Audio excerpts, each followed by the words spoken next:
Good afternoon, everybody, and thank you for joining us. This is a webinar we've entitled Digital Transformation, Part 1 of 3. And that may evolve beyond that. At this point, there's 3, but like all things in Industry 4, we're going to see how it goes as we do it. So Part 1 is entitled, What is Industry 4.0? So basically, this is an exciting topic, and one I think that is absolutely critical for the times we're in at the moment, because we're recording this right in the middle of the COVID-19 situation. So we're talking about transformation, and this has transformed the way a lot of us think about how we do our business anyway. And connectivity is something that has been in the forefront of people's minds for the last few weeks. So it is an interesting topic. So that's the introduction. It's an absolute pleasure to present this. Let's begin, shall we? What is Industry 4.0? So I'm sure you can all see my screen now. So Industry 4.0 is the fourth industrial revolution. So we've all heard of the first industrial revolution. The first industrial revolution happened in around about 1760 and was pretty much done and dusted and described as the Industrial Revolution by 1830. So what happened in that was quite transformative. It changed the world forever.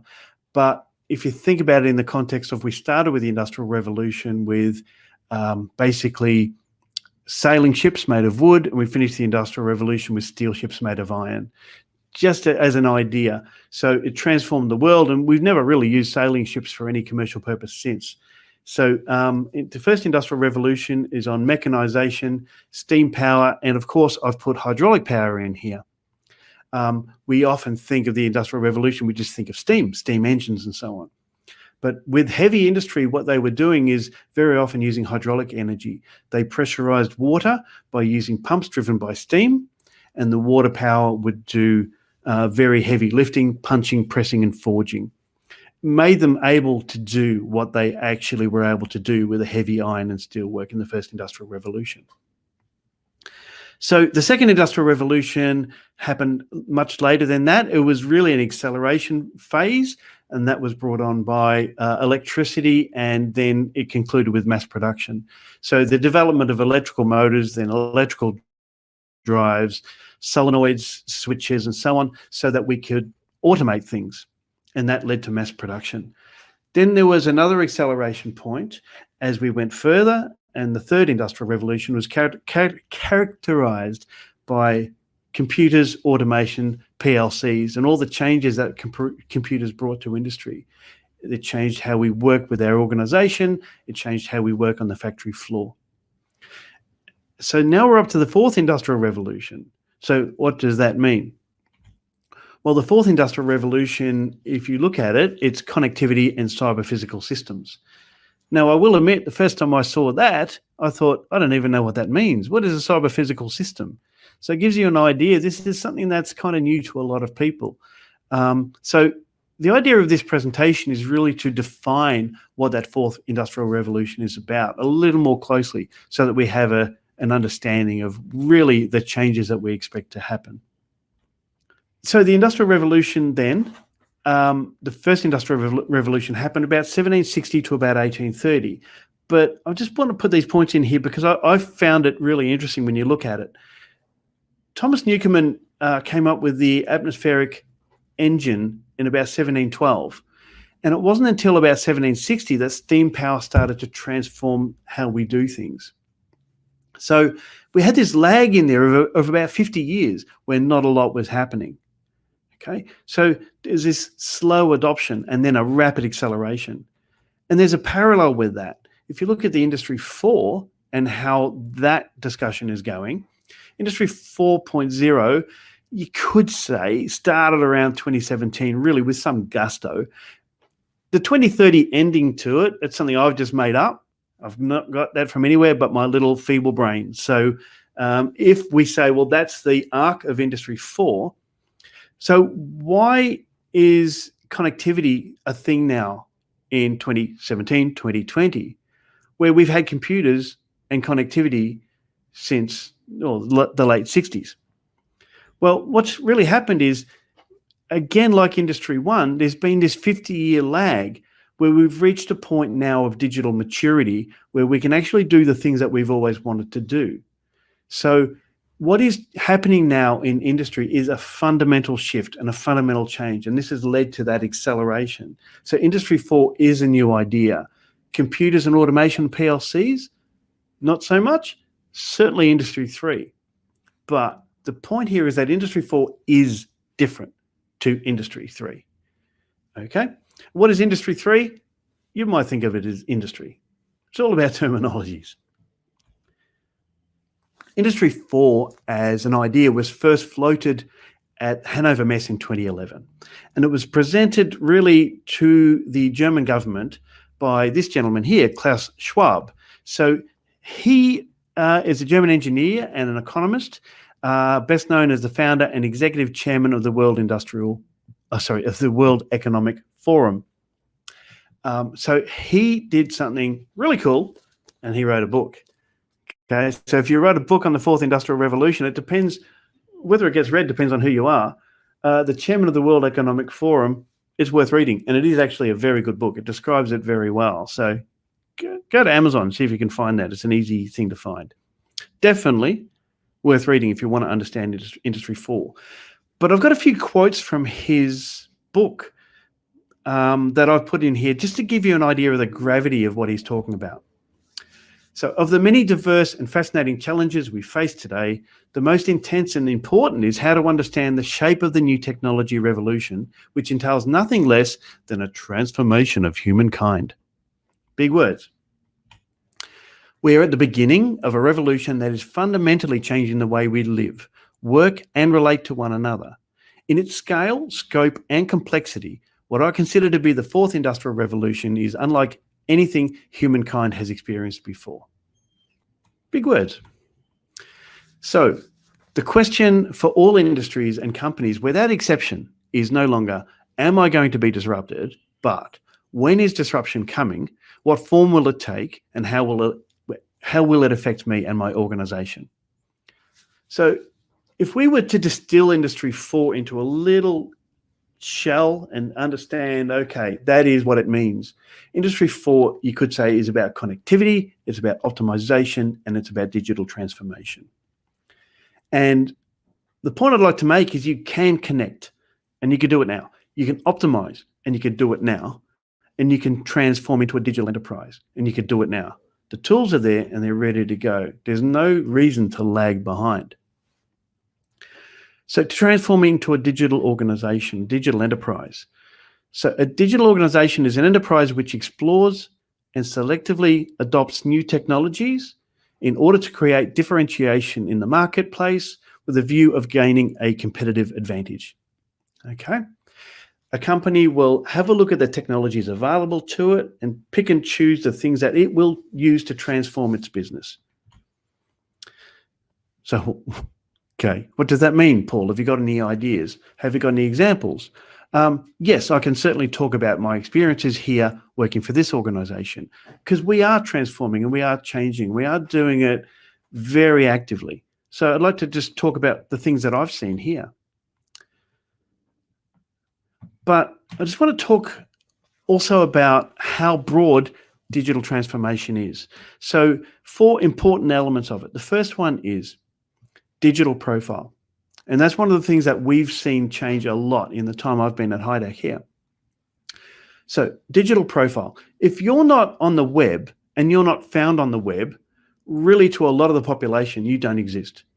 Okay, we all kind of know that if we're looking for something, whether it be a part or a pizza, you're going to go online. Okay, whether you want to be taken from a certain place to another place, whether you want to take public transport, find out what time that train runs, you're going to do it online. Certainly I do, and I think the majority of the world does. So if you're not there on the web waiting for your customers to come to you, you're not ready. Apps. I've had a lot of people say to me, you know what, is there an app for that? And the answer is often no. Oh, well, if you don't have an app, that's just pretty dumb. People are expecting apps. Social media is about connectivity, and it's about being with your users, with your customers, getting their understanding, getting their feedback about how things are working. And of course, if we want to buy things, there's been a fundamental shift away from in-store shopping to online ordering and online shipping. So digital profile is very much transforming everything we do. It's transformed how we do movies, how we do music, how we do banking, everything. Digital transformation is not necessarily throughout industry yet. Secondly, digital logistics. So this is then vertical and horizontal supply chains, being aware of where your parts are, being aware of how far away they are from being at your workshop, and also being aware of where your finished goods are. Okay, so digital logistics, you can certainly use those technologies there to enhance everything you do there. On the factory floor itself, manufacturing. So we're looking at using robotics, we're looking at using everything that we can in a modern manufacturing environment to optimize everything we do, to increase the quality, reduce the defects, and make better parts more consistently and more quickly. So it transforms manufacturing. Industry 4.0 also changes everything we're doing with regards to understanding our products, understanding everything we do. So we're using data and analytics to improve every aspect of the business. So that is about how the products are working in the workplace, how people's experiences are with them. We can also use data and analytics to help us design the products that meet the customer's needs a little bit better. So just a few points on there. So with regards to getting online and doing things, we've all experienced a frustrating UX. Now, if you don't know what UX is, get with the lingo. UX is user experience. So I often have this facial expression here. Well, I get online and just go, oh, God. So we want to actually make our presentation to the customers a pleasant experience. And we don't want to frustrate them. We want to help them. And that's something that people are certainly attuned to. So some of the things that this company has done as part of our digital transformation, we've got a multi-purpose mobile app. So you can find that on your app store or on Google, or whatever you do. I'm an Apple person myself. So certainly you can do a lot of things in this app. It's a multi-purpose app. From my perspective, I'm the training officer here. I'm going to talk about the training. So you can find the training on there and you can actually make a booking on the app. There's some calculations and things for your hydraulic sizing of accumulators and all sorts of things. This is something I thought was quite ingenious. I've never seen anything like this. So we produced a capability statement, which of course describes what we do. But the way HYDAC did it is something I've not seen before. So I'd just like to share that with you. So this is a document, but it uses augmented reality as well. So as well as a document, a magazine that you can read that describes the company, what we also had was 3D models of what we do. And it also played a YouTube video there with audio. As you're having a look at the model, it would describe the product to you and so on. Absolutely transformative in the way you present yourselves to the market. So that was just clever and also neat. And I've had a number of people say, wow. So again, you don't want to have a frustrating user experience. You want to have an exciting one. So there's something that can be done. E-commerce. So we've had, as you're aware, high speed for a number of years. So high speed is the online ordering through distribution. So from the customer's perspective, it's easier. They know exactly what's available. They don't have to call up and ask about availability because distributors, as you know, many of you are our distributors, you know the price and you know what part you need. You have the catalogs, you have the price list. But the only question you can't answer is it in stock? So you'd call. So now with high speed, you can see exactly what's in stock. So it's easier for you and it's easier for us. It's less mundane with regards to order entry because we don't have to do it twice. You're ordering it on your computer system and then we have to order it on ours and make that sales order. So this makes it much more efficient for everybody. Because there's only one round of data entry, there's less errors, and it's much more efficient. So we've seen some massive gains there in e-commerce. That's digital maturity. This is another thing I found really neat. As a trainer, I often meet people that don't have access to the understanding of the machine. They don't have the schematics available to them. So the marketing department just floored me when I saw this. I didn't know they were doing this. So on this hydraulic power unit here, as an example, there's some QR codes. So the QR codes, basically, you can scan them with your phone or tablet, and it'll take you straight to hydraulic schematics or electrical schematics or the manual for the machine. So it actually changes the way we get information, and it changes the understanding of how we relate to the things that we see in industry. So QR codes have been around for a long time, certainly with advertising, but this is looking at it from an industrial context, and it makes so much sense. Very, very clever. So we're developing things as we go, and that's what Industry 4.0 is. It's about looking for new ideas and looking for how you can do the Apple thing and think different. Okay, it is a journey. So where do you begin? Where do you end? Well, the road's going to shift as we do it, but certainly it is something that you have to begin with the first step.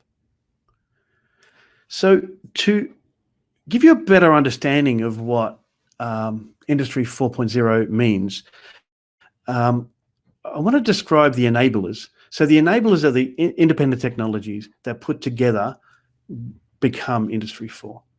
So the first is the Industrial Internet of Things. Okay, I've heard a number of people say, well, isn't the Industrial Internet of Things what Industry 4 is? Well, no, because the Industrial Internet of Things is actually just a component part of it. It's not all of it. So, this is where I think it's worth discussing what these terminologies mean.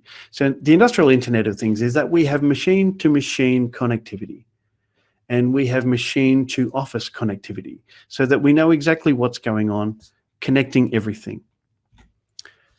Robots and cobots. You may not have heard the term cobot. So a cobot is a collaborative robot. So in the past, robots have been something that you can't actually have people around them. You have to keep them in a cage because of the risk to people, because they're not aware of their surroundings. They're just going to do what you program them to do. A collaborative robot is one that is designed to work with people. So you want to actually free these robots of their cages, and that enables them to work much more closely with the processes that people are getting involved with. So this is a newer technology, and it's an evolution of robotics, and it's changed what you can do with it and where you can place them. They're there to assist people. Another change with the robots is that they have become more aware. Using vision technology and LiDAR and things, they're aware of their spatial position, and they can be certainly aware that people are around them. Machine learning is another thing. Basically, this is that the machine or the robot isn't necessarily just going to work on how you program it.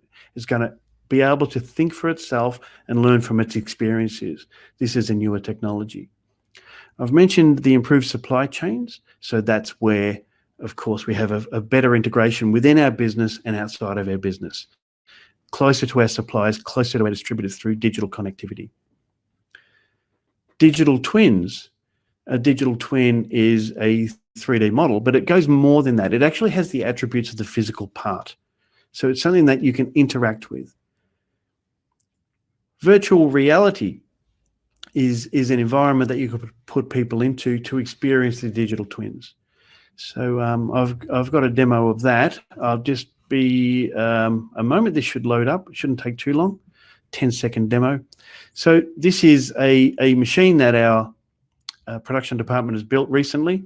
So this machine exists in 3D space as well. So you can interact with that with regards to the machine before it's even built, even after it's built. So the VR enables you to react and interact with that digital twin. Very exciting technologies. Predictive maintenance is another enabler. So this is the ability to be able to predict when maintenance should occur, to optimize all of those practices. That's a very big subject for us in the industry that we deal with, and we're going to be talking about that more in the future. Big data and cloud technology. This has transformed the way we do everything. Collaboration with others, with shared files and so on. All of this happens with the cloud technology. So that's enabled a lot of the changes that we use. Additive manufacturing, again, this is the 3D printing, a relatively new technology. So in the past, we've made things by removing material and basically going hunting and finding that thing we want. Well, now we certainly just sort of make the shape that we want with no waste. So these are newer ideas.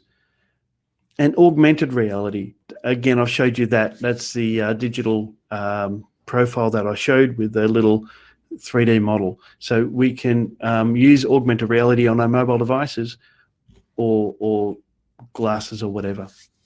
So Industry 4 is a collection of all of these things. And there's one more thing that it has, and that's the security, the cybersecurity. So this really, if you wanted to sum it up in one word, it is an ecosystem. Okay, so Industry 4 is more than the industrial Internet of Things. It's all the latest technologies working together, and they're all enabling each other. So I had a bit of an aha moment. As a trainer, I've got to often define things as clearly as I can. I was thinking about this. I was working on a presentation, actually listening to Pink Floyd. And I just thought, oh my God, that's it. This is Industry 4. Industry 4 is basically a spectrum of ideas. And basically, these ideas are so broad that you're not going to be an expert on all of them. So to understand Industry 4, you're going to have to collaborate with others. Each of these fields has experts. Okay, look for them, get them to help you. So again, just to finalize with the whole COVID thing, we've all been disrupted. Digital technology is about being ready for that. Well, look out for part 2 of this presentation. It's been an absolute pleasure. And wash your hands, stay safe, stay healthy, and we'll see you down the track. Thank you.